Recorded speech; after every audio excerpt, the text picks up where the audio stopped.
특히 이제 학종 같은 경우는 좀 난감하죠. 제가 왜 이런 얘기를 길게 말씀을 드렸냐면, 내가 입시에서 정말 뭐 난 서울대 갈 거야 라고 했다가 서울여대를 가는 경우, 또 난 서울에만 인서울에만 들어가면 참 좋겠어 라고 했는데 연대에 들어가는 경우, 이런 경우 굉장히 극단적인 사례지만, 이렇게 우리의 예측을 뛰어넘어서 우리가 인생의 뭐 쓴맛, 단맛 이런 것들을 다 경험하는 것도 말하자면 공부라는 거죠. 우리는 이 순간에 이런 답이 떨어지면 이게 인생의 정답이야 라고 생각을 하지만, 마치 그 세옹지마 이야기처럼 정말 이게 답이구나 라고 생각했는데 답이 아닌 경우, 또 이게 답이 아니야 라고 생각했는데 나중에 알고 봤더니 그게 답이었던 경우, 이런 경우가 참 많죠. 자, 이제 우리 이 흐름을 보면 여호수아, 사사기, 룻기의 쭉 과정이 좀 이해가 안 되는 게, 굳이 사사기에 포함된 언약자손의 시험이라는 이 공부가 필요할까? 그냥 하나님이 요단 서쪽까지 정복하게 하셨으면 그냥 거기서 바로 룻기의 내용은 이제 하나님께서 통치 언약을 세워가시는 출발점이죠. 이제 다윗 왕조의 창건, 다윗의 출생으로 그냥 바로 넘어가셔도 될 텐데, 솔직히 땅 정복하는 과정에서 이 언약 백성들이 시험의 과정을 겪지 않았나요? 우리 한번 잘 생각해 보자. 출애굽부터 광야 40년부터 이 가나안 정복 전쟁까지 약 한 7년 정도 걸렸어요. 1406년부터 한 1399년까지를 가나안 정복 전쟁 기간, 여호수아가 살아있을 때 그 기간으로 보는데, 그것도 길고 긴 하나님의 시험 과정이었다고. 그런데 여기 이제 고3 친구들이 있겠지만 1년 더 해라 라고 하면 그런 욕이 없는 거죠. 제 친구 중에는 오수를 해서 중대 약대를 들어간 친구가 있었는데, 어머니가 호르몬이였어요. 그러니까 이제 결혼을 일찍 했지. 저랑 그 고등부 중창반 동기놈이었는데, 저랑 대판 싸워가지고 이제 한동안 잊혀진 상태로 지냈었는데, 중대 약대 들어갔고, 여기 근처에 가면은 땡땡 제약이라고 있거든. 여기 기흥 쪽 단지. 근데 얘가 이제 결혼을 일찍 했고 딸 쌍둥이를 낳았는데, 어느 날 제가 소식을 들었어요. 어떤 소식을 들었냐면, 일요일에 원래 걔가 출근하는 날이 아닌데 비 오는 날에 출근했다가 여기 근처 보고 빗길 교통사고. 그러니까 내가 장례식에 갔을 때, 제가 처음 갔던 장례식이 저희 그 외할머니 장례식이었는데, 나랑 나이 같은 사람이 죽었다라는 느낌을 가지고 가는 장례식은 이게 느낌이 다르더라. 이 죽음이라는 단어가 바로 제 눈앞으로 다가오는 느낌이었어요. 걔네 어머니 막 우시고, 그 딸 둘 있는 이제 사모님, 사람 표정이 아니구나, 이렇게 이제 드라마의 한 장면이 아니라 실제 이제 그런 경우, 죽으라고 고생해가지고 이제 들어가서 인생 피나했는데 출근할 날도 아니었는데 그런 일이 생겨서 이제 불교의 계기 되어버렸을 때, 이런 이제 인생에 참 이해가 되지 않는 시험들, 이런 시험들 하나님이 이런 걸 왜 주실까? 우리 인생 과정에서 말이죠. 수차 시험을 겪었는데 너 또 시험을 겪어라. 우리 지난 시간에 공부했었죠. 왜 백성들이 모세에게 가데스 바네아에서 반발했는지. 38년 동안 뺑뺑이 돌았는데 또 밑으로 내려가라고 하는 거야. 그러니까 이제 백성들이 모세에게 반발했던. 자, 왜 하나님이 굳이 이 시험 과정을 또 주실까? 라는 걸 문제의식으로 생각하면서, 여기 제일 위쪽에 지난주 확인 내용 두 줄 있죠. 한번 읽고 들어갑시다. 광야 출생 이후에 가나안에 진입한 세대가, 여기 조그만 글씨예요. 과거의 회고로 여호와를 섬겼던 역사는 새 언약의 일꾼된 성도가, 제가 뭐라 써놨죠? 고난과 형통을 거쳐 여호와만 섬길 모습의 예표이다. 고난이라는 단어는 참 부담스러운 단어죠. 형통이라는 단어는 누구나 다 좋아하는 단어고요. 그런데 이 형통이라는 단어를 쓸 때조차 성경은 요상하게 묘사를 해요. 요셉이라는 사람 아실 거예요. 이 사람 인생도 참 파란만장했죠. 아까 저보다 먼저 이제 세상을 떠난 제 친구 이야기나 수능이 노동 쳤던 그 이제 친구 이야기나 요셉은 형들에게 팔려가지고 어디로 이제 갑니까? 형들에게 속아서 노예로 팔려서 애굽으로 가죠. 그런데 이 요셉이 노예로 팔려서 애굽으로 간 과정을 요 단어를 써요. 성경에서. 무슨 단어? 형통하여. 야, 내 아들이 오수에서 대학에 들어가는 거예요. 그래서 약사가 됐는데, 연구원이 됐는데 죽었어. 제가 그 장례식장에 가서 이건 하나님께서 형통하게 이끄신 거예요 라고 하면 맞아 죽지 않는다 이런 거죠. 그것도 모자라서 요셉은 어떻게 돼요? 나는 정말 하나님 앞에서 떳떳하게 살기 위해서 보디발의 아내 유혹을 뿌리쳤는데 하나님은 선물로 뭘 주는 거야? 억울하게 누명을 쓰고 감옥에 들어가게 됐죠. 여러분, 그 12대장 보디발이요 바보가 아닙니다. 원래 고대 이집트 사회에서 그런 케이스, 노예가 예를 들어가지고 주인의 뭐 사람을 건드리게 되면 보통 다 사형이야. 근데 보디발은 안 거야.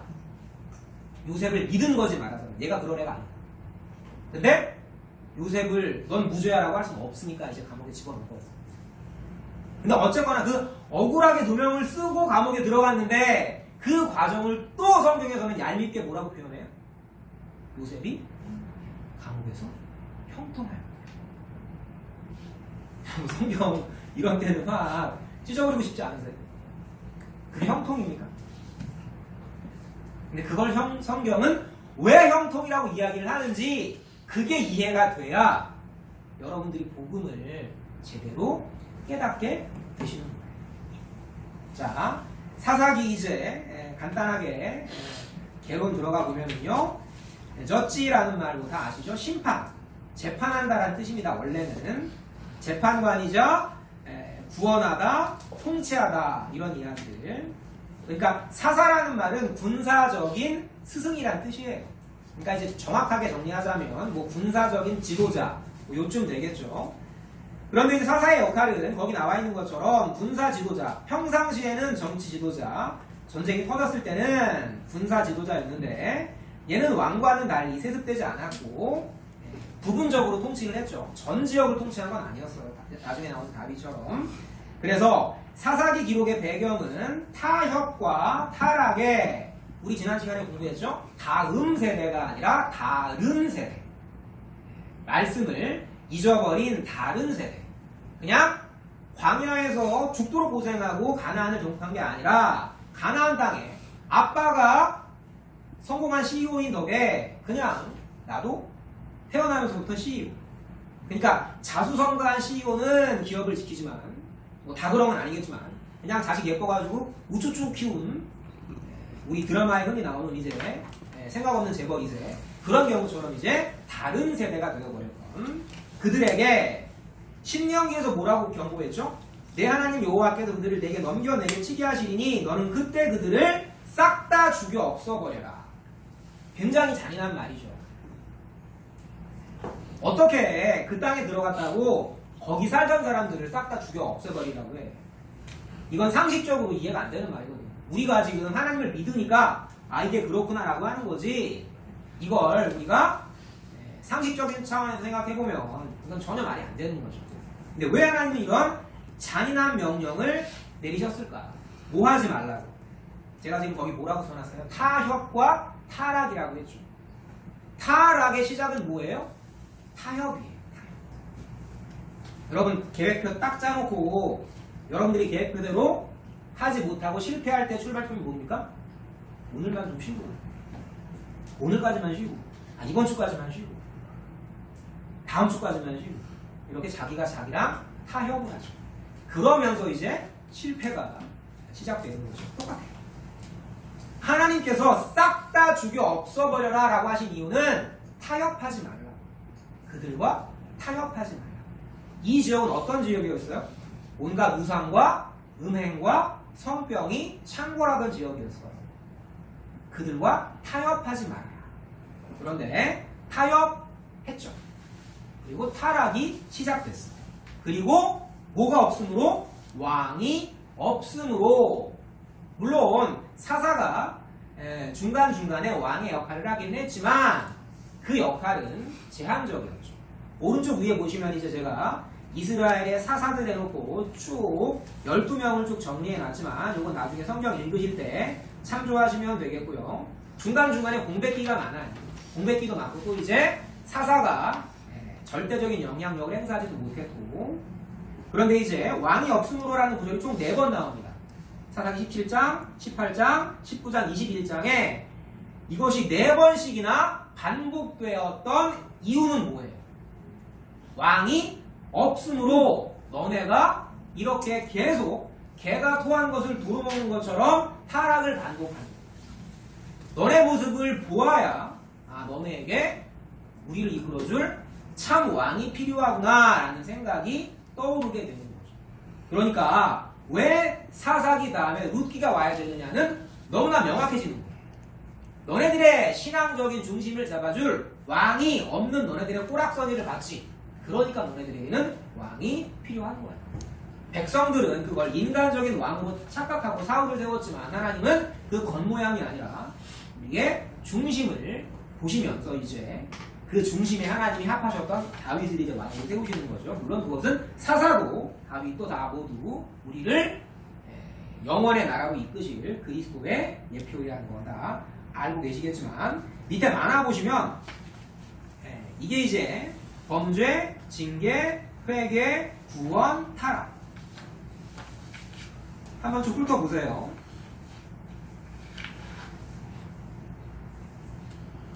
여기 제가 이렇게 사이클로 표시해놨는데 하나님을 잊어버리고 나의 바알 신이시여 이렇게. 여러분 바벨론 포로로 끌려가기 전에 그 유대 땅에서 발굴된 성전터에서는요 제단이 2개가 보통 발견이 됐어요. 그 제단 2개의 의미는 하나는 여호와를 섬기는 제단, 그리고 여호와가 충족시켜주지 못하는 것을 충족시켜주는 다른 우상의 제단. 여호와도 섬기고 여호와가 채워주지 못하는 것을 섬기고 하나님도 섬기고 하나님으로는 충족이 안 되는 돈도 섬기고 교회도 섬기고 교회 친구로는 충족 안 되는 세상 여러 가지 쾌락들도 섬기고 누이족고 내부족 다다 그걸 하나님은 징계하시는 거죠. 그 다음에 하나님이 여러분 이 징계라는 과정 이후에 이제 회개로 떨어질 때 이 회개라는 것은 잘못했어요 라는 의미도 있지만 정확하게는 돌아가는 거예요. 원래의 모습으로 돌아간다가 원래 회개의 정확한 뜻입니다. 원래의 모습으로 이제 하나님이 구원해 주시고 사사를 통해서 구원해 주시고 그 구원하신 하나님을 찬양하면서 할렐루야 아멘 했는데 시간이 지나면 또 잊어버려요. 영화 중에서 메멘토라는 영화가 있거든. 이 사람이 기억 상실증이야. 그래서 기억을 잊어버릴 때마다 자기 몸에 그 표식을 새겨요. 만화도 그런 거 있죠. 뭐 그런 식으로 자꾸 까먹으니까 이제 뭔가를 새기는 게 아니라 이 사람들은 의도적으로 이런 걸 말하자면 반복하는 거예요. 여러분 사이코패스랑 소시오패스의 차이를 아시죠? 소시오패스는 이 사람이 내 이거를 통해 가지고 괴로워한다라는 걸 알면서도 찌르는 거예요. 무섭죠. 사이코패스는 이 감각 자체가 마비가 돼서 이 사람이 고통을 느끼는지 모르면서 찌르는 건데 소시오패스는 그걸 알면서도 찌르는 거예요. 세상에서 성공한 사람들 중에 상당수가 소시오패스라고 하죠. 저 사람이 고통을 겪는다는 걸 알면서도 그 짓거리를 하는 거예요. 백성들도 그렇죠.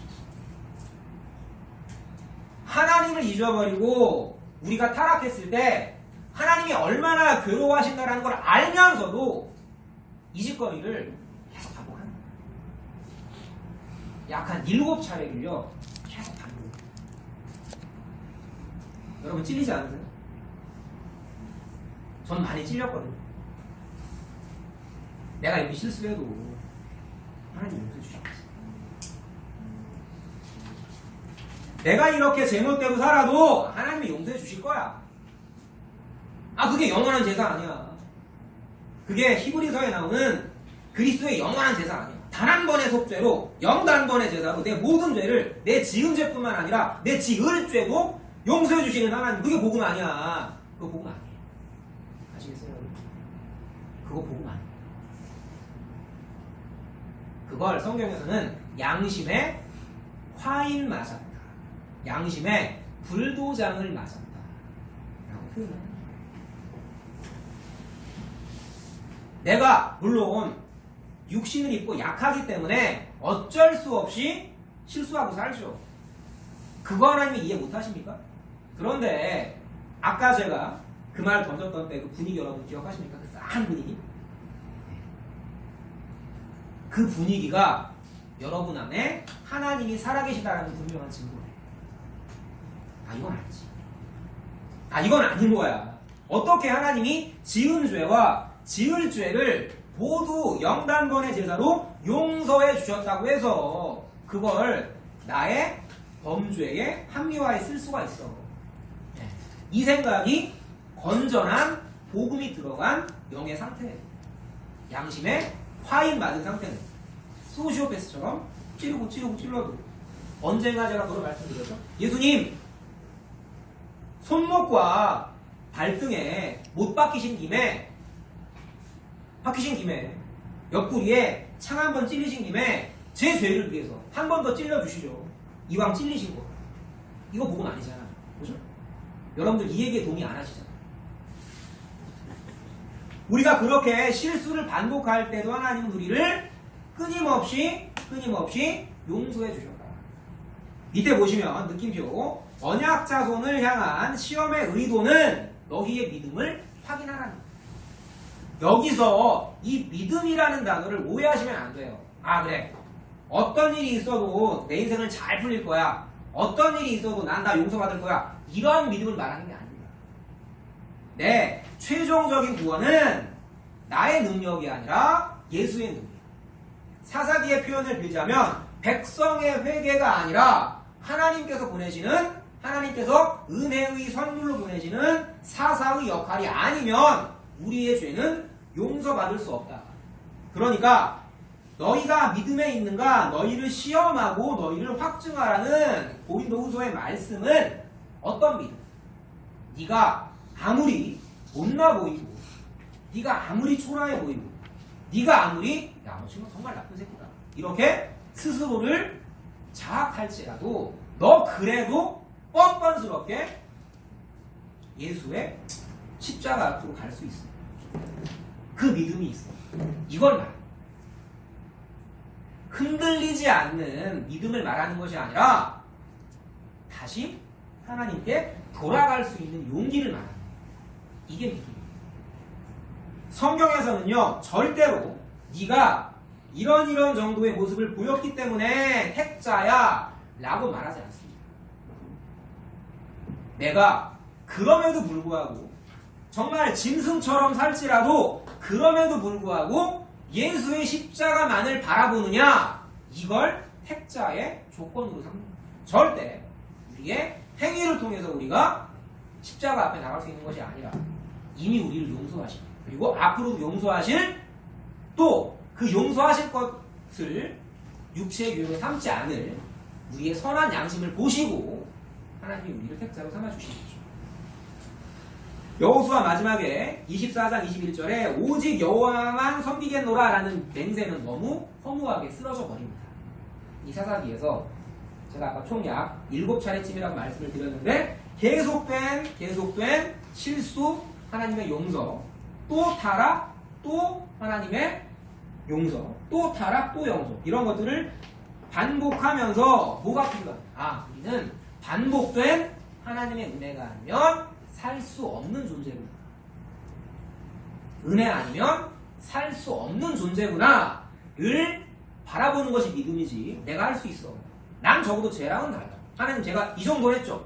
이거를 성경에서는 믿음이라고 말하지 않는 거예요. 1장 1절부터 7절까지 유다 지파의 주도로 이제 가나안과 그리스를 멸하게 하시는데 유다로 앞장서게 하신 이유는 창세기 언약이었죠.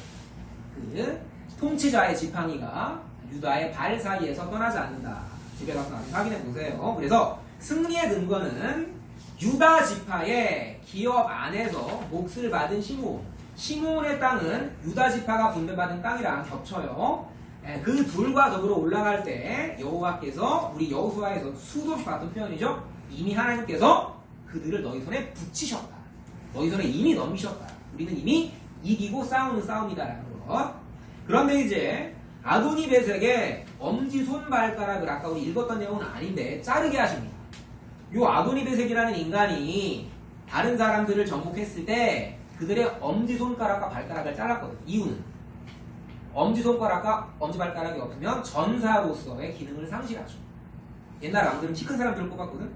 이 키의 길이와 창의 길이가 비례하기 때문에 그러니까 이 엄지를 잘라버리면 이제 전사로서의 역할을 못하게 되는 거죠.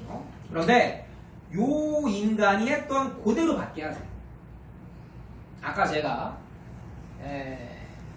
그런 상황에서도 하나님이 정말 살아계신가 정말 이해되지 않는 상황. 제가 참 마음 아프게 들었던 이야기인데 인도에서 하나님을 섬기게 됐던 가정에 아마 여러분 또래일 거예요. 한 17 정도 되는 17, 18 정도 되는 여학생이 이제 기독교를 반대하는 세력들에 의해서 이제 집안이 완전히 풍지박산 나가고 이제 참 그냥 폭행까지는 괜찮은데 몸에다 불을 지르고 가족들은 다 이제 불타 죽어버렸고 이 여학생만 이제 몸이 딱 반은 타고 반은 이제 타지 않고 그래가지고 살아남았어요. 근데 그 사람 앞에 가서 아까 제가 했던 얘기처럼 하나님께서 다 당신을 형통하게 이끄시는 과정 이런 이야기하면 안 되는 거예요. 그때 우리가 어떤 이야기를 해야 되겠어요? 아까 제가 이야기했던 제 친구 이야기 정말 억울한 일을 당한 사람 앞에서 우리가 무슨 이야기를 해야 될까요? 장차 오시게 될 우리 구주 예수 그리스도는 우리의 죄를 대속하실 어린 양 구속주이시기도 하세요. 이 사사처럼 우리를 구원할 구속주이시기도 하시지만 심판주이시기도 합니다. 분명히 그렇게 그 어린 손의 몸을 절반이나 불태워버리고도 희낙낙하는 그런 인간들을 하나님이 반드시 뭐하신다? 심판하신다. 귀를 지으신 자가 듣지 아니하시랴. 눈을 만드신 자가 보지 아니하시랴. 여러분 사시면서 저도 많이 겪었지만 우리가 신앙인으로서의 양심을 갖고 살기 때문에 억울하게 당해야 되는 일들이 참 많아요. 바보처럼 살아가는 경우 참 많고 저는 약간 좀 웃긴 제 얘기지만 저는 그냥 애들이 청소 안 하면 제가 밑자를 들고 청소하거든요. 어떤 애는 아이들이 그걸 되게 고맙다고 있죠? 뒤에 이제 하는 거 교원 교과에 써줬었어요. 어떤 애는 제가 정말 아이들을 위해서 헌신적으로 술도 닦고 지나가면서 이제 팬들이 뭘 굳이 그렇게까지 하냐고. 근데 그걸 어떤 학생이 이렇게 써놨더라고. 야, 너 청소부냐? 누군지 알아야지. 제가 청소부입니다. 담임이 청소부예요. 그렇게도 못 봤어요. 그때 제가 하나님께 뭐라고 기도해야 되겠어? 그 순간에도 하나님은 보십니다.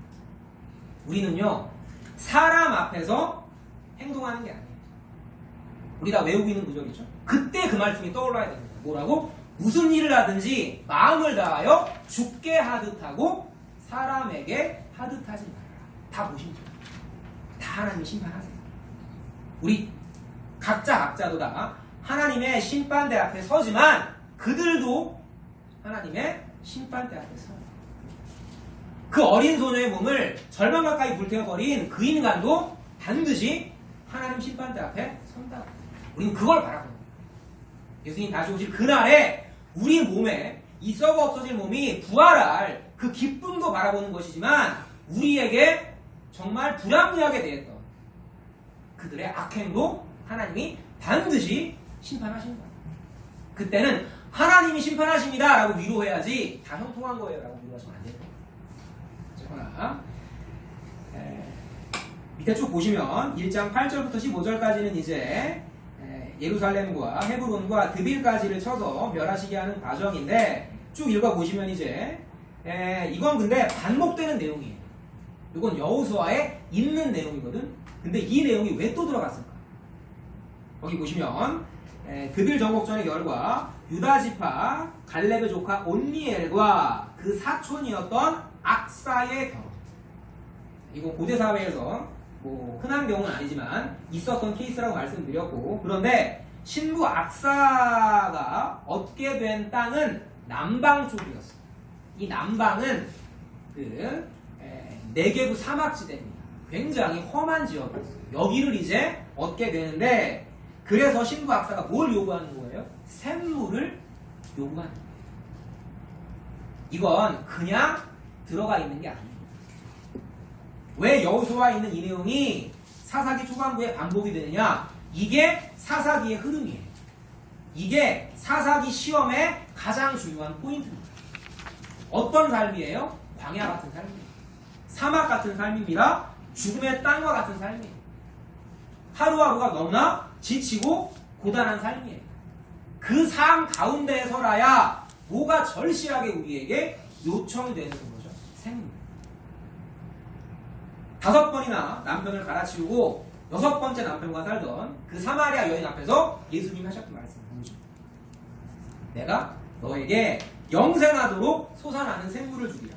이 우물가에서 매일매일 퍼먹어야 하는 이 육의 물 말고 너의 영혼을 영원히 솟게 할 영생의 생물을 주리라.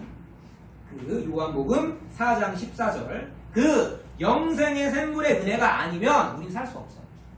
너무나 억울합니다. 바울이 그런 얘기하죠. 너네들 말이야, 우리 몸에 부활이 없다면 세상에서 제일 불쌍한 인간들이에요. 하나 더 덧붙여보죠. 그리스도의 심판이 없다면, 이 사사기 재판관 그 그리스도의 심판이 없다면요, 우리처럼 바보 같은 인간들이 없는 거예요. 왜 그러고 살아요? 멍청하게. 저거 충분히 추적해서 조회할 수 있었어요. 너 청소부냐? 이건 그냥 옵서 레코드로 참아주시고. 그렇게 하지 않았어요. 그렇게 하지 않는 거예요. 져주는 겁니다. 양보하는 거예요. 왜요?